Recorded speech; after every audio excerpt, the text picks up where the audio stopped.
Tasuma nyaata garaa duwwaatti nyaatamuu hin qabne keessaa muraasa isaanii isinii qabadhee jira. Akkam jirtu daawwattoota beekaatiyu bakkuma jirtanii hundumatti nagaan Rabbii isiniif haa ta'u jechaa guyyaa irraa kan isiniif qabadhee dhufe nyaata tasuma garaa duwwaatti nyaatamuu hin qabnee fi akkasumas qursii gubbaatti yookaan ciree keenya irratti nyaata akkamiyyuu nyaanne faayidaa qaba kan jedhuu fi gorsa ogeeyyii fayyaatiin wajjin kan wal qabate isinii qabadhee dhufee jira. Haganumaatti na waliin turuudhaan fayyummaa keessaniif bakka laattanii sirriitti akka isin hordoftan asumaan dhaamsa kiyya isiniif dabarsuu barbaada. Laayik, sheer gochuudhaan, sabiskiraayib gochuudhaan nu waliin turaa gara hojii keenyaa irratti isin dabarsa. Ogeeyyiin fayyaa yeroo hundaa kan isaan gorsan namni hundumtuu ataakiltii garaagaraa akka inni nyaatudha. Akkasumas sukkaaraa fi nyaata mi'aawaa ta'an akkasumas nyaata ashagamanii jiran akka isaan hin nyaanneef dookteroonni irra deddeebi'aniitiin gorsu. Haa ta'u malee wanti barbaachisaa ta'e tokko yeroo hundumaa ni dagatama. Nyaanni tokko tokko faayidaa qabaataniyyuu malee ganama garaa duwwaa irratti akka nyaatamaniif hin gorfaman. Kanaaf haariin isaarraa ganama nyaata nyaatamuu hin qabnee fi nyaata tasuma garaa duwwaatti nyaatamuu hin qabne isinii qabadhee dhufeetan jira. Tokkoffaan muuziidha. Akka fedhe yoo ta'es ganama muuzii tokko qursii irratti nyaachuudhaaf hawwii qabaachuu dandeenya. Qorannoon garaagaraa akka jedhanitti muuzii duwwaasaa garaa duwwaatti nyaatuun tasuma hin gorfamu. Muuziin keessa isaatti pootaashiyeemii, maagneeziyemii, faayibarii of keessaa qaba. Inni kun immoo fayyummaa keenyaaf faayidaa guddaa qaba. Keessattuu namoota fageessanii arguu hin dandeenyeef muuziin faayidaa guddaa qaba. Fageessanii arguudhaaf akka isaan fayyadaman isaan godha. Haa ta'u malee muuziin garaa duwwaatti nyaachuun akka qorattoonni jedhanitti miidhaa gurguddaas qaba. Muuziin uumamaan pootaashiyeemii, maagneeziyemii fi faayibariidhaan kan guutamedha. Warroonni kun immoo asiidii fi sukkaara of keessaa qabu. Garaa duwwaatti nyaata asiidii of keessaa qaban nyaachuun miidhaa guddaa qabu. Dabalataan muuzii garaa duwwaatti nyaachuun dadhabbinaa fi dibbirtiin garaagaraa akka itti dhaga'amu gochuu danda'a. Muuzii garaa duwwaatti nyaachuurraa nyaatota kan biraa wajjin waliin makanii nyaachuun garuu miidhaan qabu. Ganama daabboo waliin nyaachuun miidhaan qabu. Lammaffaa urgoo. Namoota ulfaatinni isaanii ol ka'aa ta'aniif ulfaatina isaanii akka isaan hir'isaniif urgoon faayidaa guddaa qaba. Haa ta'u malee urgoo ganama garaa duwwaatti dhuguun yookaan nyaachuun tasuma hin gorfamu. Keessattuu urgoo ashagamee garaa duwwaatti dhuguun keessa isaaniitti sukkaaraa fi cooma waan qabaniif dhukkubbii garaa namarratti fida. Sadaffaan nyaata ajjaa ashagamee jiru.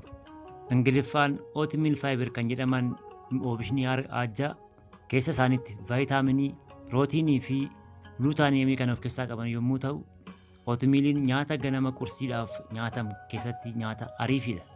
Haa ta'u malee nyaata ajjaa ashagamee nyaachuun keessa isaaniitti sukkaaraa fi ashaboo akkasumas kan namni oomishee gosa qalamii garaagaraa waan of keessaa qabaniif nyaachuu baatanii filatamaadha. Arfaffaan ataakiltii magariisa ta'an kan bushaatan. Ataakiltiin garaagaraa nyaataaf faayidaa guddaa qabaatan iyyuu malee namoota tokko irratti garuu garaa duwwaatti nyaachuun dhukkubbii garaa itti fiduu danda'a. Darbee gara gaasiitti jijjiiramuudhaanis dhiita'iinsa garaatii fi dhukkubbii garaa illee namatti fiduu danda'u. Shanaffaa timaatimii.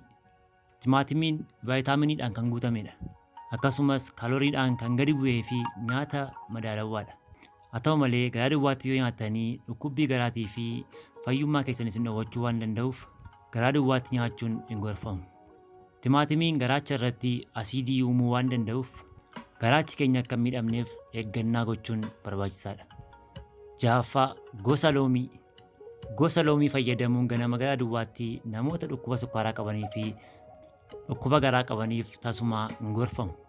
Gosoota loomii kan jedhaman loomii, burtukaanii fi akkasumas wayiniidha.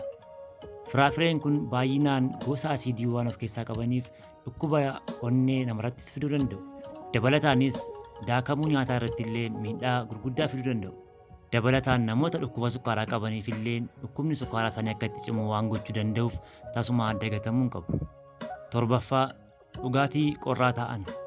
Garaa duwwaatti dhugaatii qorraa ta'an dhuguun dhukkuba garaa fi dhukkuba marrummaanii namatti fida.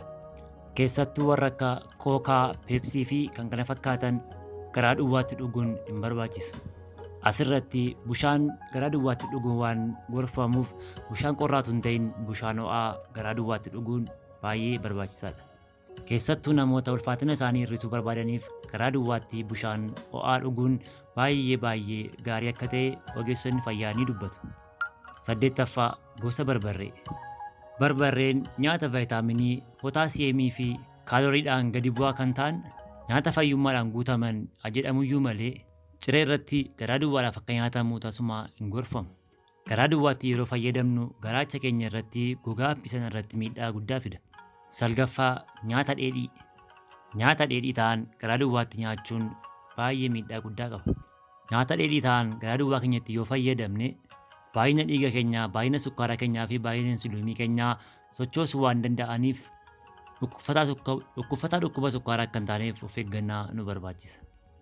10ffaa nyaata mi'aawaa.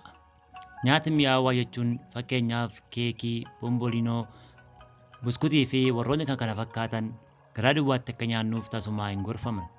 Nyaannonni mi'aawaan kun baay'inaan sukkaaraa fi zayitii waan of keessatti qabataniif dhukkuba garaatii fi dhukkuba sukkaaraatiif nu saaxiluu waan danda'aniif garaa duwwaatti akka hin nyaanneef hin gorfama.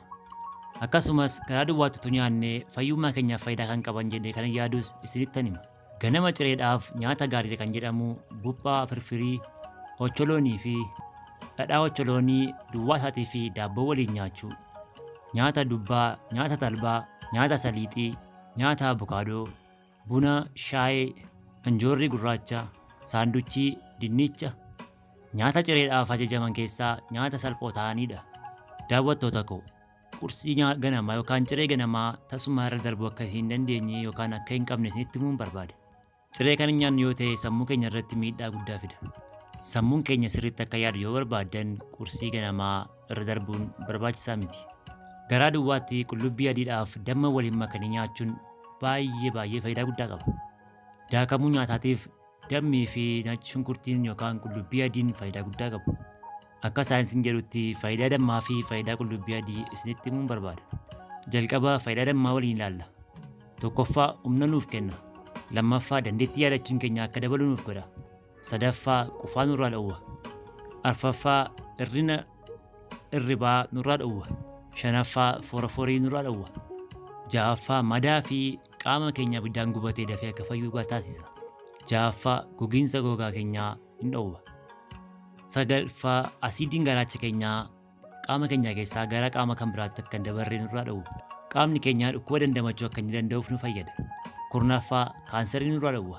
11ffaa bugurii nurraa balleessa. 12ffaa dadhabina walqunnamtii saalaa nurraa dhowwa. 14ffaa saayineesii fi dhukkuboota saayineesii ijoo wal qabatanii dhufan nurraa dhowwa. Infekshinii fangasii nurraa dhowwuuf fayyada. Koolesterool nurraa dhowwa.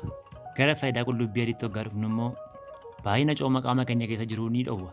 Haalli daakamuu nyaataa qaama keenya keessaa ariifii akka inni ta'u taasisa. Koolesterool dhiigaa gadi buusa. Daballii dhiigaa ni sirreessa. Dhukkuba onnee nurraa dhowwa. Of eeggannaa godhamuu qabu.